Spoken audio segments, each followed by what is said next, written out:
મારા યુટ્યુબના મિત્રો આપણે હવે સવા ભગત એવા પીંપળી ધામે આવી ગયા છીએ, રમાપીરના મંદિરે.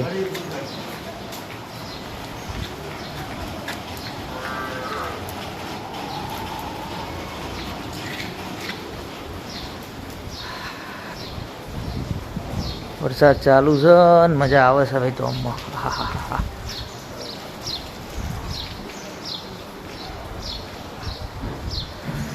ચાલુ વરસાદ છે પણ વ્લોગ બનાવવો જરૂરી છે તમારા બધા માટે, જોવા માટે. ઘણો આનંદ આવે છે. રમાપીર પીંપળી ધામના તમને દર્શન કરાવી દઈએ. મારા ભગવાન,